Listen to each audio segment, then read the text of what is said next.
1절부터 19절까지 말씀입니다.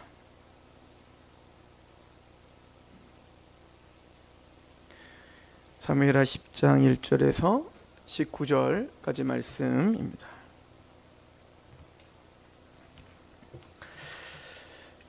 제가 봉독하겠습니다. 하나님의 음성으로 들으시길 소망합니다.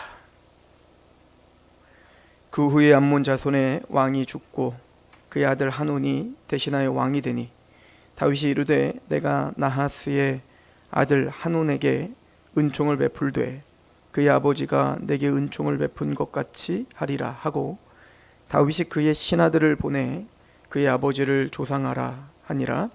다윗의 신하들이 암몬 자손의 땅에 이르매 암몬 자손의 관리들이 그들의 주 한온에게 말하되 왕은 다윗이 조객을 당신에게 보낸 것이 왕의 아버지를 공경함인 줄로 여기나이까?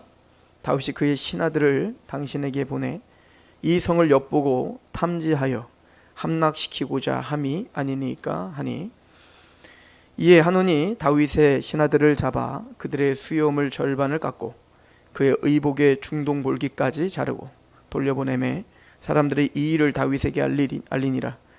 그 사람들이 크게 부끄러워하므로 왕이 그들을 맞으러 보내 이르기를 너희는 수염이 자르기까지 여리고에 머물다가 돌아오라 하니라.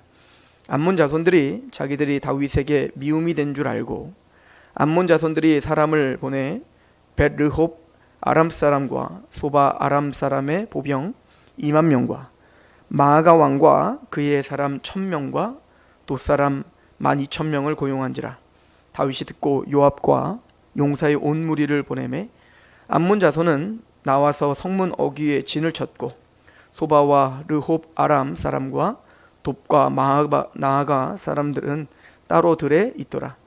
요압이 자기와 맞서 앞뒤에 친 적진을 보고 이스라엘의 선발한 자 중에서 또 엄선하여 아람 사람과 싸우려고 진치고 그 백성의 남은 자를 그 아우 아비새의 수하에 맡겨 암몬 자손과 싸우려고 진치게 하고 이르되 만일 아람 사람이 나보다 강하면 내가 나를 돕고 만일 암몬 자손이 너보다 강하면 내가 가서 너를 도우리라. 너는 담대하라. 우리가 우리 백성과 우리 하나님의 성읍들을 위하여 담대히 하자. 여호와께서 선히 여기시는 대로 행하시기를 원하노라 하시고 요압과 그와 함께한 백성이 아람 사람을 대항하여 싸우려고 나아가니 그들이 그 앞에서 도망하고 암몬 자손은 아람 사람이 도망함을 보고 그들도 아비새 앞에서 도망하여 성읍으로 들어간지라. 요압이 암몬 자손을 떠나 예루살렘으로 돌아가니라. 아람 사람이 자기가 이스라엘 앞에서 패하였음을 보고 다 모임에 하다데셀이 사람을 보내 강 건너쪽에 있는 아람 사람을 불러내매 그들이 헬람에 이르니 하다데셀의 군사령관 소박이 그들을 거느린지라. 어떤 사람이 다윗에게 알림해 그가 온 이스라엘을 모으고 요단을 건너 헬람에 이르매 아람 사람들이 다윗을 향하여 진을 치고 더불어 싸우더니 아람 사람이 이스라엘 앞에서 도망한지라. 다윗이 아람 병거 700대와 마병 4만 명을 죽이고 또 그의 군사령관 소박을 치매 거기서 죽으니라. 하다데셀에게 속한 왕들이 자기가 이스라엘 앞에서 패함을 보고 이스라엘과 화친하고 섬기니 그러므로 아람 사람들이 두려워하여 다시는 암몬 자손을 돕지 아니하니라. 아멘. 지금까지 다윗은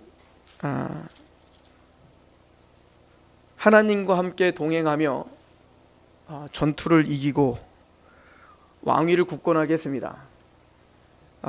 그래서 우리가 이미 상고했듯 사무엘하 8장에 가면 블레셋과 모압과 오늘 이제 반역을 다시 일으킨 암몬과 아람과 다메섹과 이런 나라들을 싹 다 정복한 것을 우리는 볼 수가 있어요. 자, 그렇게 정복을 하여 이제 왕권이 강하게 이제 됐구나 할 정도로 강하게 자리 잡혔던 그때 어떻게 보면은 다윗의 정점이 찍혀진 때였죠. 게다가 이것이 자신의 힘으로 이긴 게 아니라 하나님께서 이기게 하셨다는 걸 분명히 했죠. 그래서 사무엘하 8장 6절에도 다윗이 다메섹 아람에 수비대를 두매 아람 사람이 다윗의 종이 되어 조공을 바치니라. 다윗이 어디로 가든지 여호와께서 이기게 하시니라. 그러니까 하나님은 다윗을 통하여 그 모든 전쟁에서 승리하게 하셨다고요. 그리고는 다윗도 그 하나님의 행하심을 알았기 때문에 모든 전쟁에서 전리품들을 가져다가 다 그걸 하나님께 드리면서 꼭 계시록의 24장로가 하나님의 보좌 앞에 나가 그 면류관을 하나님께 내려놓은 것처럼, 또 사도 바울이 나의 나됨은 그리스도의 은혜입니다 라고 고백한 것처럼, 그렇게 모든 행하심, 하나님의 모든 승리하게 하심이 다 하나님으로부터 온 은혜임을 고백하며 그렇게 하나님께 감사를 돌렸던 그 장면을 보았습니다. 그리고 그 정점에 이제는 모든 전쟁이 끝나고 다 전쟁이 끝난 그때에 우리가 잘 알듯 굉장히 유명한 우리 사무엘하 9장에 다윗이 헷세대의 은혜, 즉 무미보셋을 에게 은총을 베푸는 장면이 나오죠. 그러니까 사실은 그 사울과 다윗의 다름이 있다면 여기 있어요. 사울도 하나님 앞에서 맹세를 수도 없이 해요. 특별히 다윗에게도 맹세하잖아. 내가 다시는 널 죽이지 않을게. 네가 하나님의 사람이야. 그런데 그 맹세를 사람과 한 맹세지만 하나님 앞에서 맹세란 말이에요. 그 맹세를 어떻게 여겨요? 아주 그냥 가볍게 여기지 않습니까? 또 내 마음에 들지 않은 그 맹세 다 잊어버리고 그냥 또 다윗 죽이러 다니고. 그런데 다윗의 다름이 있다면 하나님과의 약속한 언약도 중요하게 여겼을 뿐 아니라 사람과의 관계 속에서의 언약을 대단히 중요하게 여겼다는 걸 알 수 있죠. 이게 믿음의 사람의 특징인 거예요. 왜냐하면 하나님과의 약속을 통해 내가 구원받았다는 걸 알기 때문에, 또 다윗이 자신이 지금까지 삶을 돌아볼 때 하나님의 약속이 나를 인도했다는 걸 아는 사람이기 때문에 그 약속이 얼마나 중대한 것인 줄을 안다고요. 또 하나님은 그 약속을 존중히 여기는 사람을 기뻐하시죠. 그러니까 악인들과 선인들의 특징이 있다면 악인들은 그 약속을 굉장히 가볍게 여기는 걸 볼 수 있습니다. 예를 들어 아브라함도 보세요. 아브라함도 수많은 맹세들을 하면서 살았다고요. 예를 들어서 아브라함과 누가 약조를 했습니까? 아비멜렉과 약속을 했잖아요. 내가 하나님이 너와 함께 있는 걸 보니까 다시는 너의 후손과 나의 후손이 전쟁을 하지 않도록, 그것도 자기가 먼저 와서, 아비멜렉이 와서 그렇게 약조를 하고 맹세를 했단 말입니다. 그래도 블레셋인데 아브라함이 죽고 이삭이 또 그곳에서 야곱의 우물에서 그렇게 행복하게 사는 걸 보니까 당장 또 바뀌어가지고 어떻게 해요? 이삭을 또 내쫓는다고요. 그런데 그 이삭이 또 또 그랄에 갔는데 그래서 우물을 팠는데 또 그랄 목자에 의해서 또 우물 뺏기고, 그때 아비멜렉이 보니까 진짜 이삭과 하나님이 함께 계시는 걸 또 봐요. 그리고 이삭에게 와서 언약을 맺자, 맹세하자, 다시는 우리 서로 치지 말자, 자기가 와서 또 맹세. 근데 지금 우린 봤지만 이 블레셋이 사사시대 내내, 그리고 지금 이 사무엘 상하를 계속 볼 때 제일 이스라엘을 힘들게 하는 누군 거예요? 블레셋이잖아요, 블레셋. 그러니까 이게 악인들의 특징인 거예요. 하나님과의 약속도 개차반처럼 여기지만 사람과 사람 간의 관계의 어떤 약속도 대단히 가볍게 여기고 있는 게 악인들의 특징이죠. 그러나 다윗은 사람과 사람, 하나님 앞에서 맹세한 것을 대단히 존중했고 그것을 지키려고 몸부림을 쳤던 그 모습을 우리는 볼 수가 있습니다. 그 대표적인 사건이 바로 무미보셋에게 왕의 식탁에 참여하게 한 거였죠. 사실은 무미보셋은 전은자였고, 그리고 대적 사울의 가문 아닙니까?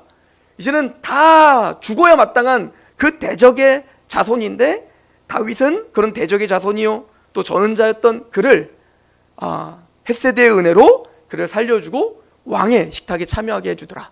그 이유는 뭐더라는 거예요? 요나단과 다윗이 언약했기 때문에 그렇습니다. 그 맹세를 지킨 거예요, 야곱은. 또 더 나가서 요나단이 자신에게 베푸른 은혜를 잘 알고 있었습니다. 그래서 요나단이 다윗 몇 번 살려줬잖아요. 그걸 너무나 잘 알았기 때문에 그 은총을 아는 자답게, 하나님의 은혜를 아는 자답게 사람과 사람 간의 어떤 은혜의 그 귀중함도 알았던 사람이 바로 다윗인 겁니다.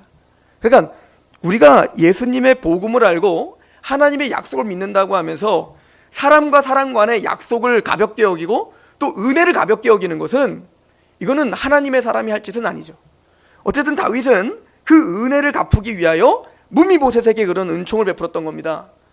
자, 그런데 다윗이 가만히 생각하면 모든 암몬 자손, 모압 자손, 블레셋, 그리고 다메섹 다 평정했습니다. 아람 군대까지 다 평정을 했는데 다윗이 가만히 생각해 보니까 암몬이라고 한 나라에 왕이 죽은 거예요. 왕이. 오늘 말씀에 보면 8장 1절에 그 후에 다윗이 블레셋 사람들을 쳐서 10장 1절 그 후에 암몬 자손이 왕이 죽고 그의 아들 한온이 대신하여 왕이 되니 다윗이 이르되 내가 나하스의 아들 한온에게 은총을 베풀되 그의 아버지가 내게 은총을 베푼 것과 같이 하리라 하고 다윗이 그의 신하들을 보내매 그의 아버지를 조상하라 하니라. 다윗의 신하들이 암몬 자손의 땅에 이르매라고 말하죠. 그러니까 원래 이제 다윗이 이제 전쟁을 벌이고 또 도망자로 한참 살았었잖아요. 아마 그 도망자로 살았을 때 블레셋에게도 한번 갔다가 나중에 미친 척하고 돌아오고 뭐 그러기도 하고 뭐 그런 경험들 있지 않습니까? 그러니까 유대 땅에서는 절대 다윗을 도와줄 사람이 한 사람도 없었습니다. 그러니까 이 도대체 암몬 자손의 이 나하스 왕이 다윗을 어떻게 언제 도와줬는지는 정확하게 알 수는 없어요. 나와 있지는 않기 때문에. 근데 어쨌든 아마 우리가 유추해 볼 수 있는 것은 다윗이 왕의 자리에 공고하게 이렇게 서 있지 못할 그때, 사울에 의하여 쫓김을 당하고 망명생활을 그때 아마 이 나하스의 도움을 받았던 경험이 있었던 것 같아요. 근데 보세요.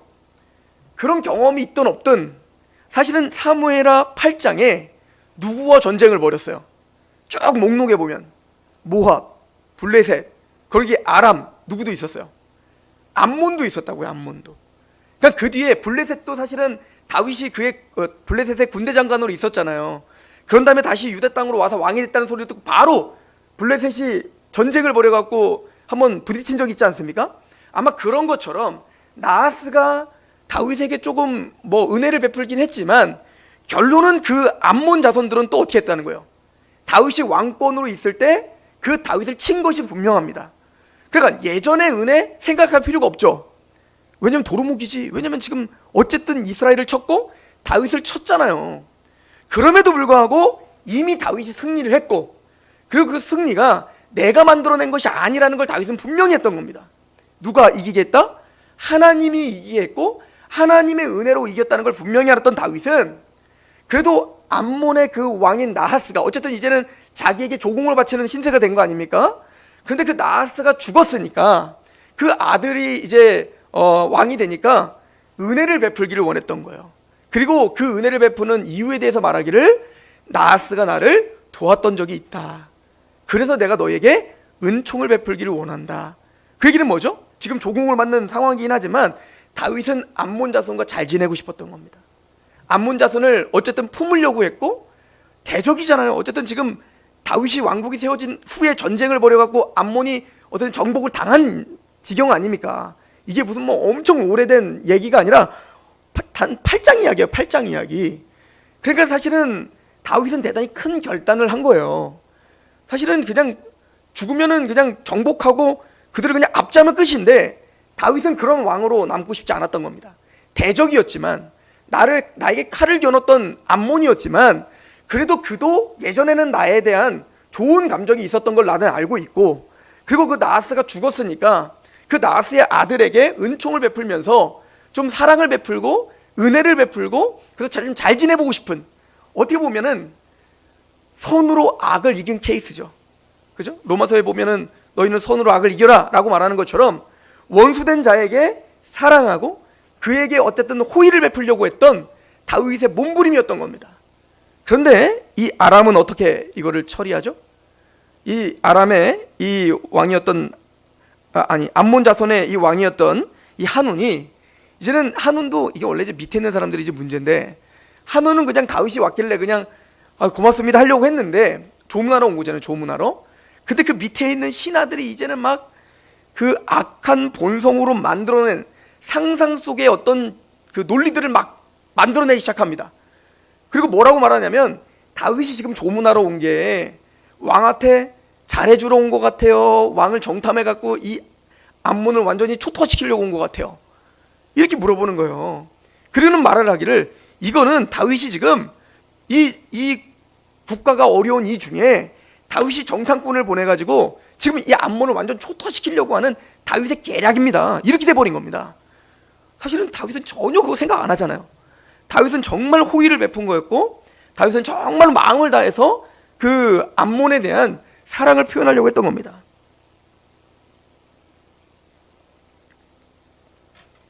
이게 인간의 악함이에요. 이 악인들의 특징은 이겁니다. 잊지도 않은 사실을 가만히 자신의 악한 본성에서 말하고 있는 거에 귀 기울이는 거예요. 감정에 귀 기울이고 자신의 생각에 귀 기울이는 거예요. 그래서 진리가 아니에요. 객관적인 진리가 아닌데 그냥 내 감정이 만들어내고 내 생각이 만들어낸 어떤 논리를 상상을 기초로 해서 그 기초 위에 결론을 만들어내는 겁니다. 아, 다윗은 악한 의도로 우리를 죽이려고 한다. 그렇게 결론을 내린 거예요. 그런데 이러한 결론이 지금 이 지도자들의 그러한 말도 안 되는 결론이 암몬 자손들에 의하여 암몬의 백성들은 그것 때문에 엄청난 어려움을 겪게 되는 거죠. 그리고는 이게 악함인데 이 암몬 자손들은 그렇게 이제 다윗이 보낸 전령들을 어떻게 했냐면 수염을 반으로 깎고 또 옷을 다 찢어서 보냈다고요. 이거는 누구에게 한 것과 똑같은 거예요. 왕의 사신은 왕에게 한 것 같다고요. 여러분들이 예수 그리스도의 사신이잖아요. 예수님이 여러분들 파송하신 거 아닙니까? 그러니까 예수님이 뭐라고 하세요? 너희를 영접하는 건 나를 영접하는 것이고 너희를 영접지 않는 건 나를 영접지 않는 거예요. 우리가 사신이기 때문에 그렇거든요.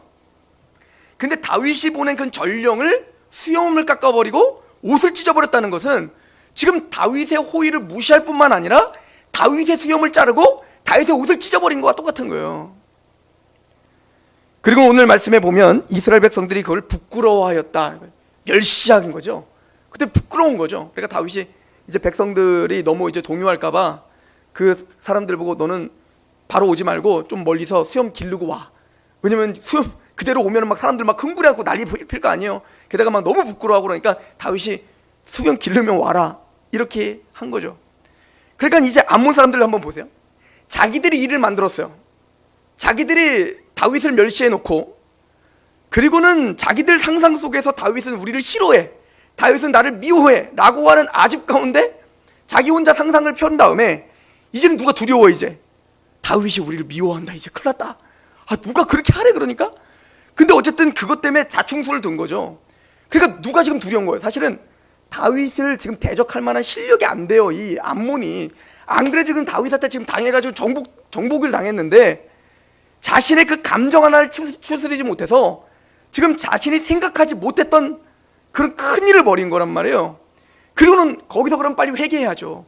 내가 뭔가 잘못됐구나, 이거 뭔가 우리가 크게 실수했구나라는 걸 알았다면 빨리 돌이켜서 다윗에게 전령을 보내서 우리가 정말 잘못했구나, 내가 오해를 했다, 그렇게 얘기했어야 되는데 악함이라는 것은 또 인간의 그 잘못된 악한 자존심이라는 것은 그렇게 호락호락하게 우리를 내버려 두지 않죠. 이제 어떻게 하죠?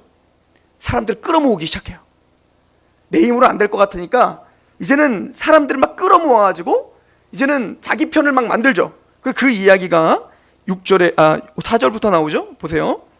이에 하노니 다윗의 신하들을 잡아 그들의 수염 절반을 깎고 그들의 의복의 중동볼기까지 자르고 돌려보내매 사람들이 이 일을 다윗에게 알리니라. 그 사람들이 크게 부끄러워함으로 왕이 그들을 맞으러 보내 이르기를 너희는 수염이 자라기까지 여리고에 있는 머물다가 돌아오라 하니라. 암몬 자손들이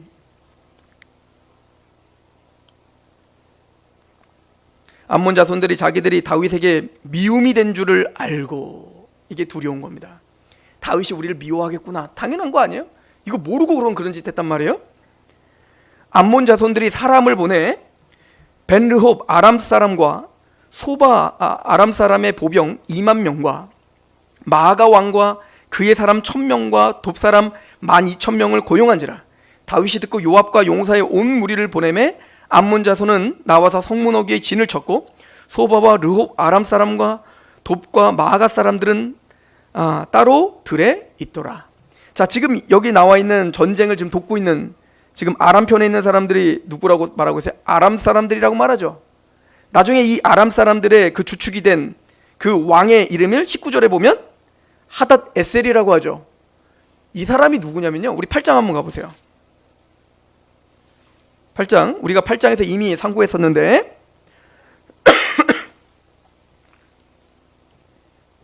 3절, 르홉의 아들 소바왕 하닷 에셀이 자기 권세를 회복하려고 유브라덴 강으로 갈 때 다윗이 그를 쳐서, 이미 이 사람들은요, 이 하다데셀은 이 아람의 왕이거든요. 근데 이 하다데셀은 이미 다윗에게 반항을 했다가 다윗에 의하여 정복을 당한 민족이에요. 그런데 이 암몬이 그 거짓된 어떤 정보를 가지고 자기들이 일을 만들어 놓고 누구를 또 충동질했을까요? 이 하다데셀과 그 수많은 왕들을 또 충동질하여 다윗에게 대적하자라고 지금 일을 꾸민 거죠. 그래서 사실은 이제 용병을 사온 거예요. 그들에게 이제 용병을 사와서 지금 다시 전쟁을 일으키게 된 겁니다. 자, 결론은 뭡니까? 결론은 다윗이 다 초토화시키고 나중에 정복 다시 했더라. 다시는 이 아람의 군대가 다시는 암몬의 편을 들지 않았더라. 이게 오늘의 결론입니다. 자, 오늘 말씀을 통해서 우리가 무엇을 상고할 수 있습니까? 이게 신앙입니다. 이게 믿음의 사람들이 걷는 길입니다. 사도 바울도 그런 이야기를 하죠. 우리가 섰다 했을 때 조심하라고. 그러니까 다윗이 정점을 찍었습니다. 모든 게 정복됐다고 생각했습니다. 그런데 이제는 됐겠거니 했는데 한쪽에서 또다시 뭐요? 문제가 터지고 또 다른 전쟁이 시작되는 겁니다. 이스라엘 백성들이 애굽에 있다가 종로로 타고 노예로 있다가 하나님의 은혜로 홍해가 갈라지고 그들이 이제 광야에서 40년 동안 하나님을 배우고 낮아지게 되어 이제 가나안 땅을 드디어 들어가게 됐습니다. 가나안 땅에 들어가면 이제부터는 안식이 있고 이제부터 젖가거리 흐르는 땅에서 평안하게 살면 되는데 가나안 땅에 들어가자마자 또 뭐가 시작되는 거예요? 전쟁이 시작되는 거예요. 이게 우리 성도의 삶이라는 겁니다. 우리 또한 끊임없이 뭔가 한 문제가 해결되면 그래서 그 문제 해결된 하나님의 은혜로 이제 승전보를 올리고 하나님의 은혜를 찬양하면 또 내가 생각지 못한 그곳에서 또 문제가 터지고 또 문제가 터지고 또 문제가 터지는 거예요. 이게 우리의 삶인 거예요. 영원한 안식은 예수님께서 재림하시고 또 우리의 개인적인 종말이 오든 아니면 우주적인 종말이 오든 영원한 하나님의 나라에 들어가기 전까지 우리가 죽기까지 우리는 끊임없이 이 땅에서 싸움을 하는 존재인 것을 사실 우리에게 보여주고 있죠. 사도 바울이 디모데후서 계속 우리에게 요구하는 게 뭐죠? 너희는 선한 싸움을 싸우라는 거예요. 선한 싸움을 싸우라. 우리 디모데전서를 한번 봅시다. 디모데전서 6장입니다.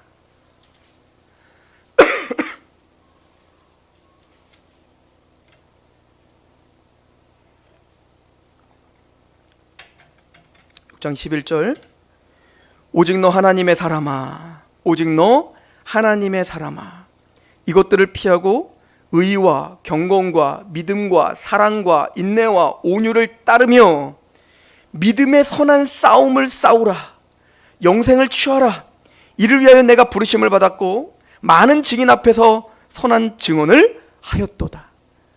하나님의 사람들에게 말하는 겁니다. 하나님의 사람들아 너희들은 어떻게 하라고요? 믿음과 경건과 믿음과 사랑과 인내와 온유를 따르며 믿음의 선한 뭘 하라? 싸움을 싸우라 하는 거예요. 우리의 삶 속에서는 물론 하나님이 우리에게 안식을 주셨죠. 죄에서 건져주셨고 우리에게 이제는 지옥 형벌이 있지 않습니다. 내가 진실로 너에게는 내 말을 듣고 또 나보낸 자 믿는 자는 영생을 얻었고 심판에 이르지 아니하나니 사망의 생명으로 옮겼느니라. 요한일서 4장은 그 하나님의 사랑이 우리 안에 이루어진 바 되면 그 심판의 공포, 심판의 두려움을 내어 쫓느니라. 맞아요. 로마서 5장 1절에 보면 우리는 예수 그리스도를 믿음으로 의롭다함을 받았고 이제는 하나님과 화평을 누리자. 그리고 장차 주어질 그 하나님의 영광스러운 소망을 위하여 소망을 바라보며 즐거워하느니라. 하나님의 나라는 먹는 것 마시는 것에 있는 것이 아니라 의와 평강과 희락이니라. 맞습니다. 우리 안에 세상이 줄 수 없는 평강이 있고 세상이 줄 수 없는 안식이 있다고요. 그러나 사도 바울은 뭐라고 말합니까? 내가 그래서 그리스도의 하나님의 지배를 당하는 하나님의 백성들은 이제는 마음으로는 하나님의 법을 즐거워합니다. 하나님의 뜻대로 살고 싶어하는 마음이 생깁니다. 왜요? 그 마음을 다해 뜻을 다해 목숨을 다해 하나님을 사랑하는 존재가 됐으니까. 예수님의 십자가 안에 내가 정말 그 하나님을 사랑하는 마음으로 예배자가 되고 싶고 여기서 말한 것처럼 경건과 사랑과 그런 의의 선한 싸움을 싸우고 싶고 하나님께 영화롭게 하고 싶고 그런 열망함들이 있다고요. 근데 사도 바울이 뭐라고 하죠? 내 마음으로는 하나님의 법을 즐거워하지만 내 마음에 또 다른 법이 나를 사로잡아 또 죄 가운데 넘어지게 하는구나. 오히려 나는 권고한 사람이로다. 내가 깨달았는데, 한 법을 깨달았는데 하나님의 법을 사랑하는 내 마음에 또 다른 법, 죄의 법이 나를 같이 공존하고 있구나. 난 이렇게 비참합니다. 그래서 사도 바울은 에베소 교회에게 뭐라고 명령합니까? 너희는 전신갑주를 취하라는 거예요. 이거는 구원받기 전에, 구원받기 위해서 전신갑주를 취하라는 게 아니라 너희가 구원받은 하나님의 백성이니까, 너 하나님의 사람아, 구원받은 하나님의 사람아, 너는 전신갑주를 취하라는 거예요. 전신갑주 취하라는 얘기 뭐예요? 멋지라고? 갑옷 입고 뽐내라고? 싸우라는 거예요. 싸우라는 거예요. 우리는 끊임없는 전투가 벌어질 거라는 겁니다. 구원의 투구를 써야 되고, 의의 흉배를 붙이고, 복음의 신을 신고, 믿음의 방패를 들고, 진리의 허리띠를 동여매고, 그리고 성령의 검, 하나님의 말씀을 끊임없이 묵상하며 그 말씀을 들고 불화살을 끊임없이 대항하며 싸워야 되는 존재인 거예요. 언제까지? 죽기까지 말입니다. 우리가 하나님 나라에 부름받을 그때까지 우리는 그 믿음의 선한 싸움을 계속 싸워야 될 사람이라는 것을 보여주고 있는 거예요. 안심할 수 있는 곳은 없습니다. 우리가 이 땅을 살아가면서 구원을 받은 하나님의 백성이 이쯤 되면 됐다, 이쯤 되면 내가 믿음이 괜찮으니까 이제 나 이길 수 있을 거야, 난 왕년에 내가 기도도 많이 했고, 왕년에 난 말씀도 많이 받고, 왕년에 나는 전도도 많이 했고, 왕년에 자꾸 과거를 얘기하는데, 과거에는 그 말씀으로 이겼을지는 모르더라도 그걸 내려놓는 지금은 질 수밖에 없다는 걸 성경은 말해주고 있는 거예요. 왜 하나님이 하나님의 율법은 발등상의 등불이라고 말씀하셨나요? 하나님의 율법은 발등상의 등불인 거예요. 한 발자국 한 발짝만 보여주는 거예요. 우리는 서치레스트를 줬으면 좋겠어요. 하나님 말씀 한번 먹으면 그 말씀이 우리에게 주구장창 그냥 역사요. 저 멀리까지 우리를 데려갔으면 좋겠는데 하나님은 그렇게 인도 안 하시겠다는 거예요. 하나님은 발등상의 등불이 한 발자국 그 앞에만 보이는 겁니다. 조심하게 하나님 말씀 하나 묵상하고 오늘 하루 살고, 하나님 말씀 묵상하고 오늘 한 시간을 살고, 이렇게 하지 않으면 우리는 언제든지 넘어질 수 있다는 걸 보여주는 거예요. 여러분들, 다윗이 지금 가장 핫할 때예요. 지금 다윗이 가장 신앙심이 가장 좋을 때고요. 하나님을 향한 가장 고취되어 있던 그때예요. 그럼에도 불구하고 그때 뭐요? 생각하지 못했던, 이제는 누가 일어나겠어? 이렇게 싹 다 점령했는데 누가 감히 대적하겠어? 라고 그렇게 생각할 그때, 생각지도 못했던 그곳에, 그것도 정복당했던 그놈들이 다시 일어나는 거예요. 이게 죄입니다. 우리 안에 죄라는 것은요, 우리 안에 이쯤 됐다 싶으면 또 올라오고, 밟으면 또 올라오고, 밟으면 또 올라오고, 밟으면 또 올라오는 잡초와 같은 거예요. 그래서 우리 마음은 꼭 정원과 같다고 말하잖아요. 여러분들, 정원을 망가뜨리는 방법이 뭔지 아세요? 굳이 막 트랙터를 갖고 땅을 뒤집어 엎지 않아도 돼요. 내버려 두면 됩니다. 내버려 두면. 관심을 갖지 않으면 어제까지 아름다운 정원이라고 자랑하고 있지만 오늘부터 그 정원을 신경을 쓰지 않고, 이만하면 아름답지, 이만하면 멋지지 라고 하고 신경을 쓰지 않으면 일주일도 안 돼 잡초가 나고 좋은 풀들을 다 잡아먹는 겁니다. 아니, 잡초를 죽였는데 언제 또 나왔지? 아니, 잡초를 내가 밟았는데 언제 또 나왔지? 이게 죄악인 거예요. 지금 그것을 우리에게 분명히 보여주고 있는 겁니다. 하나님의 은혜로 정복을 했지만 그 정복이 완전한 싸움의 종결이 아니라는 사실을 보여주고 있는 겁니다. 예수님의 십자가가 우리 안에 그 강력한 나라고 하는 성을 무너뜨리고, 여리성을 무너뜨리고 그 가나안 땅을 함락했지만 여전히 거기에는 가나안 칠족 속에 살아 끊임없이 이스라엘 백성들을 괴롭히고 또 괴롭히고 또 괴롭히는 것처럼, 또 다윗이 그걸 완전히 정복하여 초토화시켰지만 그들이 어느샌가 또 일어나 또 힘들게 하고 또 싸우는 것처럼, 우리 안에 죄라는 녀석은 우리가 주님의 나라 갈 때까지 끊임없이 우리를 넘어뜨리고 우리를 얽어매기 위해서 지금도 계속 살아나고 있더라. 그래서 우리는 전신갑주를 취하고 끊임없이 싸워야 되는 겁니다.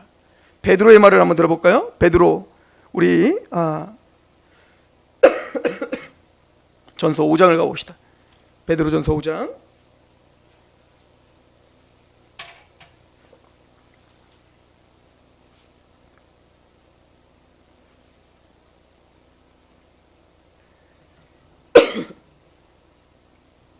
(5장 1절부터) 제가 볼게요.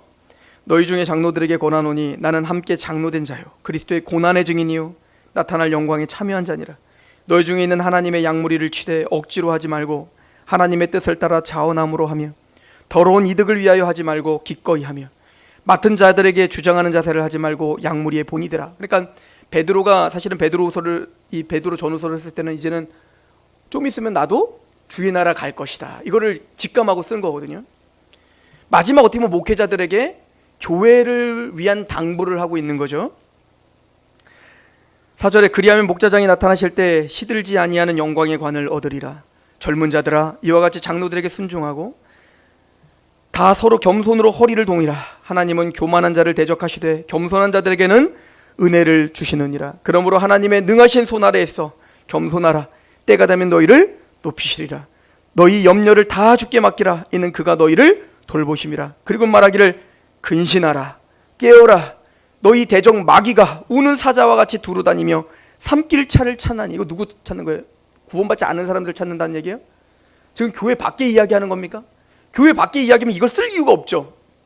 지금 사랑하는 자들에게 말하는 겁니다. 근신하라. 깨어라. 너희 대적 마귀가 우는 사자같이 두루다니며 삼킬 자를 찾나니 너희는 믿음을 굳건하게 하여 그를 대적하라. 이는 세상에 있는 너희의 형제들도 동일한 고난을 당하는 줄을 알미라. 모든 은혜의 하나님 곧 그리스도 안에서 너희를 부르사 자기의 영원한 영광에 들어가게 하신 이가 잠깐 고난을 당한 너희의 친히 온전하게 하시며 굳건하게 하시며 강하게 하시며 터를 견고하게 하시리라. 권능이 세세 무궁하도록 그에게 있을지어다. 아멘. 그러니까 사도 베드로가 마지막 하는 얘기가 뭡니까? 근신하라. 깨어라. 우는 사자가 사탄이 끊임없이 우리를 하나님과 멀어지게 하기 위해서 끊임없이 우리에게 그 죄악된 어떤 그 본성, 또 어떤 유혹, 어떤 상황, 환경, 사람을 통해 또 내 안에 어떤 그 잘못된 감정을 통해 끊임없이 하나님 앞에 대적할 수 있도록 우리를 우는 사자처럼 물겠다는 거예요. 가장 절정의 순간이었던 다윗도 끊임없이 싸움을 해야 됐다는 것을 기억하셔야 됩니다. 이걸 잘 기억하셔야 되는데요, 어찌 보면 하나님은요 다윗에게 베풀어 주신 은혜일 수도 있습니다. 깨어있으라고, 다 된 게 아니라고, 모든 게 다 이루어졌다고 착각하지 말라고. 근데 다윗은 이 사건을 통하여 진중하게 더 겸허해졌어야 됐습니다. 근데 다음 주에 어떤 사건이 이루어지죠? 전쟁이 계속 치열하게 이루어지고 있습니다. 아, 요압 장군이랑 아비새가 잘 싸우네. 그리고 그 전쟁을 진두지휘해야 될 다윗이 근신하라 깨어라 하신 하나님의 말씀을 듣지 않습니다. 하나님 분명히 이제는 됐다 싶을 때 전쟁이 일어나는 걸 통해서 또 자신을 대적하는 걸 통해서 깨어있으라 분명히 신호를 보내줬는데 다윗은 깨어있지 못했습니다. 그리고는 처참한 일이 벌어지죠. 이제 그 다음 주죠. 11장에 가면 전쟁에 나가야 될 그 다윗이 전쟁에 나가지 않게 되고 게을러지게 되고, 그래서 늦게 일어나죠. 원래 이런 다윗이 아니에요. 아침에 일어나 하나님을 찬양하고 하나님을 경배하고 또 전쟁에 나가 하나님의 은혜를, 오늘도 그 대적과 싸우며 하나님의 나라라 그 왕국을 위해 그렇게 힘있게 싸우던 다윗의 모습이 싹 다 없어집니다. 그리고 빈둥빈둥거립니다. 그리고는 할 게 없으니까 성 위를 왔다 갔다 하니까 뭐가 보이기 시작합니까? 안목의 정욕이 발달하기 시작합니다. 그리고 거기에 바세바가 목욕하는 걸 보게 되고, 거기서 멈춰야 되는데 그걸 또 즐기고 불러와서 간음을 저지르고, 이걸 무마시키기 위해서 우리야 충신, 지금 자신을 위해 그 하나님의 나라를 위해 싸우고 있는 충신 우리야를 불러다가 이걸 무마시키려고 바세바와 잠자리를 들겠는데 그걸 또 말을 안 듣고 또 충성스럽게 전쟁터에 나가니까 죽이라 명령하여 청부살해를 하죠. 우리에게 무엇을 말하려고 그런 걸까요? 우리는 우리의 능력, 우리의 신앙, 우리의 어떤 믿음의 절정, 이 정도면 내가 모든 걸 다 할 수 있을 것 같아, 그때 조심하셔야 됩니다. 우리에겐 그런 능력이 없습니다. 매번 더 겸허하고 더 겸손하게 매일매일 하나님 말씀을 묵상하고 매일매일 하나님께 기도하고 매일매일 하나님께 깨어있지 않으면 우리는 오늘도 살 얼음판을 걷는 죄악에 언제든지 매몰될 수 있는 연약한 자임을 분명히 하나님은 알게 하실 것입니다. 그러나 다행히 하나님의 은혜가 있어 이 다윗 왕국에 요압이라고 하는 장군과 그의 아들 아비새가 눈을 부릅뜨고 깨어있는 모습을 보여주고 있죠. 9절에 보면 요압이 자기와 맞서 앞뒤에 친 적진을 보고 이스라엘의 선발한 자 중에서 또 엄선하여 아람 사람과 싸우려고 진을 치고 그 백성의 남은 자를 그 아우 아비새의 수하에 맡겨 암몬 자손과 싸우려고 진을 치게 하고 이르되 만일 아람 사람이 나보다 강하면 내가 나를 돕고 만일 암몬 사람이 너보다 강하면 내가 가서 너를 도우리라. 너는 담대하라. 우리가 우리 백성과 우리 하나님의 성읍들을 위하여 담대히 하자.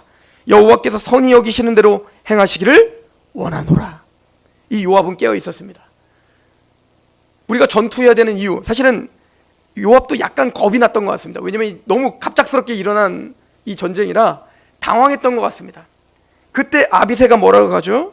너는 담대하라. 요압이 그 아우 아비새에게 너는 담대하라. 우리가 우리 백성 우리 하나님의 성읍들을 위하여 담대히 하자. 우리를 위함이 아니다. 하나님의 백성을 위하여, 하나님의 성읍, 하나님의 영광을 위하여 우리가 담대히 싸우자. 하나님은 그 다윗, 이 요압과 아비새와 함께하여 전쟁을 승리하게 하십니다.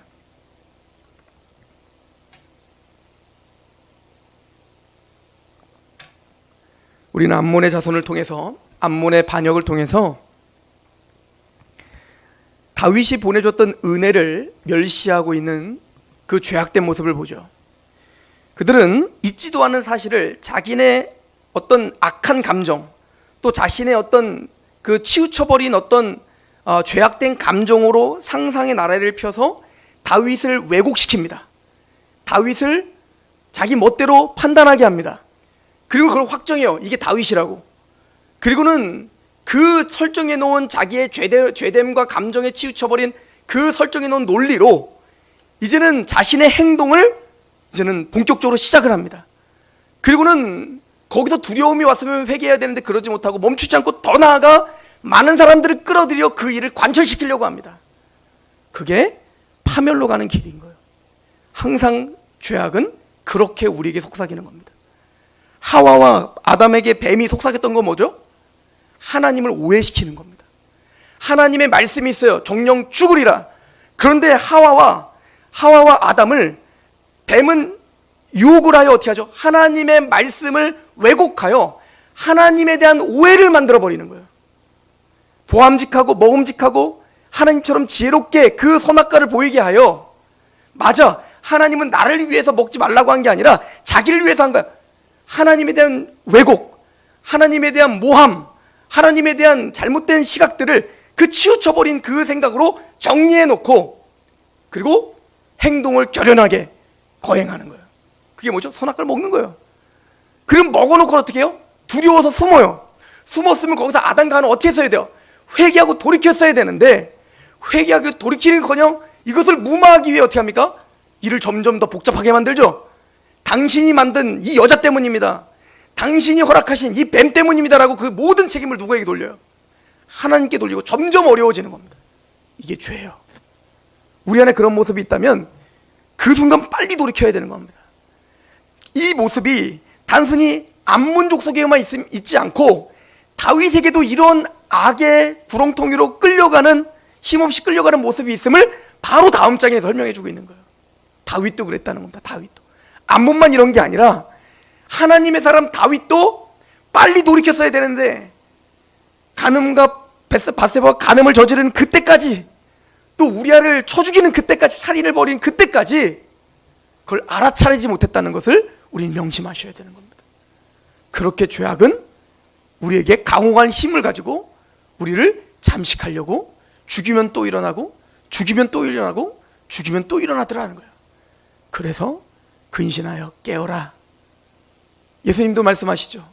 깨어있으라는 거예요. 오늘 주님이 다시 오실 것처럼 생각하며 오늘이 마지막 날인 것처럼 말씀 앞에 서 있고 오늘이 마지막인 것처럼 말씀 앞에 하나님의 은혜를 간구하며 그렇게 서 있어라 라고 하신 하나님의 음성을 오늘 저 여러분들이 듣는 그런 귀한 시간이길 소망합니다. 기도하겠습니다. 다윗이 베푼 은총을 멸시하며 거부했던 암몬의 모습이 우리의 모습 가운데 있지 않나 돌아봅니다. 우리 또한 타락한 우리의 감정과 타락한 우리의 자아와 타락한 우리의 지식이 우리를 하나님의 진리가 아닌 나의 아집과 고집으로 끌고 가지 않나, 우리가 빨리 돌이켜야 될 시기는 아닌가라고 우리가 스스로 바라볼 수 있는 시간이 되게 하시옵소서. 끊임없이 죄가 정복되어지면 또 죄가 일어나고 정복되어지면 또 일어나는 것처럼 하나님, 우리가 그렇게 곤고한 자들입니다. 내가 마음으로는 주님의 말씀을 즐거워하고 하나님의 말씀 앞에 살고 싶은데 또 우리 안에 있는 죄의 법이 나를 또 끊임없이 사로잡아 하나님을 오해하게 만들며 상황과 환경의 유혹에 또 넘어지게 만들며 또 두려워하게 만들며 그 크신 하나님의 은총을 바라보지 못하게 하는 경우들이 너무나 많습니다. 하나님, 우리의 눈을 여시옵소서. 우리의 마음을 여서 끊임없이 주님의 은총이 아니라면, 주님의 그 국률이 아니라면 우리는 한순간도 살 수 없습니다라는 고백을 드릴 수 있도록 주여 우리를 도와 주시옵소서. 그렇게 하나님의 백성들을 인도하실 하나님을 찬양하며 예수 그리스도의 이름으로 감사하며 기도합니다. 아멘.